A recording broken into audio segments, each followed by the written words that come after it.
El Museo de Arte de Lima es uno de los ejemplos más bellos de la arquitectura ecléctica limeña. Es uno de los principales museos del Perú, ubicado en el Paseo Colón, frente al Museo de Arte Italiano en el Cercado de Lima. Fue edificado entre los años 1870 y 1871, durante el gobierno de José Balta. Este es un proyecto diseñado en estilo neorrenacentista. Su diseño y construcción se deben al arquitecto italiano Antonio Leonardi.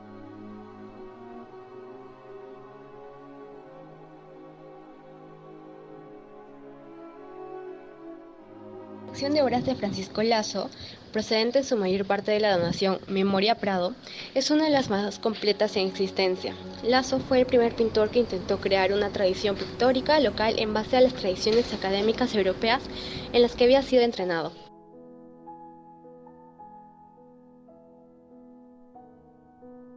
Bueno, este es el periodo de Francisco Lazo, que es el primer pintor moderno del Perú. La élite peruana, a través de Francisco Lazo, intentaba imitar los modelos europeos y al mismo tiempo descubrió un país que era difícil. Y entonces ellos tratan de aprender las formas que la Europa le podía brindar, pero creo que es uno de los primeros en empezar a tocar los temas peruanos, ¿no? En este caso, como muy bien la sala lo dice, se va imaginándose un país que en su época él no existía, que era que las tres razas peruanas, los blancos, los indios y los negros, estén unidos. El espacio me hace recordar unas haciendas. Él, como hijo, él se identifica, él ha escrito sobre este cuadro, ¿ya? Y cuenta la historia de la niña del centro. Cuando ellos eran niños, en la hacienda de sus padres, la niña era una hija de una trabajadora y se perdió una medallita de plata y le echaron la culpa a la niña, y él sabía que la niña no lo había cogido, y el capataz de la hacienda le dio una paliza a la niña que casi la mata. Muchos años después él recuerda esa anécdota de la infancia y la retrata en este cuadro. Francisco Lazo, Las tres razas o la igualdad ante la ley, creado en 1859. Óleo sobre lienzo que mide 81 por 106 centímetros. Los dos títulos del cuadro, La igualdad ante la ley y Las tres razas, y los personajes reunidos, un criollo, una mestiza y una afroperuana, lo confirman. Nada tienen de infantil estos niños que se juegan, no una partida de cartas, sino el contrato social de Perú. Francisco Lazo, el pintor, escondió un tema político en un cuadro costumbrista. Es una pintura al óleo sobre lienzo. El contexto en el que se produce la exposición resulta claro que la intención de Francisco Lazo fue representar virtualidades negadas. Se trata de una imagen utópica, pues en el mundo representado por el cuadro, el juego y la igualdad reemplazan a la jerarquía y a la violencia, que son los rasgos relevantes en las relaciones interétnicas en el mundo criollo del siglo XIX. Un mundo donde los negros eran esclavos, los indios eran sirvientes y los blancos eran amos.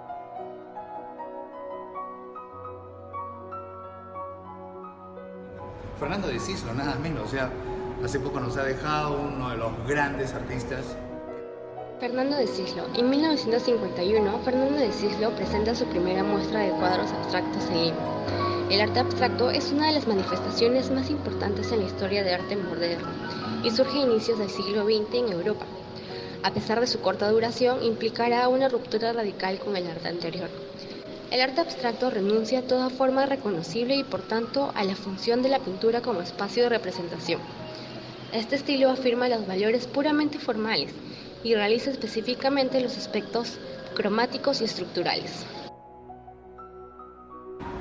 Es complicado porque mientras un sector de la sociedad considera que el arte contemporáneo son esas expresiones nuevas con colores y tonos y trazos como los que estamos viendo en el tema pictórico, otro sector también ligado a lo cultural y a lo artístico considera que estos solamente son expresiones nuevas, que hoy en día muchas cosas pueden considerarse arte contemporáneo cuando en el fondo terminan siendo pues cosas insustanciales, sin mayor pretensión artística.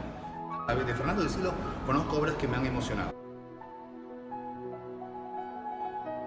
Esta obra creada en 1968, tiene como nombre Puka Guamani. Todo está realizado con la extraordinaria sabiduría del impacto emocional que los colores generan cuando están liberados de las inmediatas connotaciones realistas y establecen un juego autónomo de tensiones, contrastes y disolución. Se exhibe una pintura realizada con la técnica del óleo sobre la tela, con medidas de 150 por 150 centímetros. En la pintura, las formas circulares asumen un papel protagónico y evocan la imagen de Puka Guamani, importante deidad andina. Si bien se hace referencia a la cultura precolombina, esto no se expresa literalmente en la imagen. Cislo presenta estos contenidos mágicos de las fuentes prehispánicas en un lenguaje pictórico moderno, otorgándole a la obra un aspecto onírico y atemporal. En su estancia en París, en 1948, el autor entró en contacto con la corriente abstraccionista. Desde entonces, rompiendo con las pautas tradicionalistas, la obra pictórica de Cislo expresa el valor artístico intrínseco de las formas y los colores.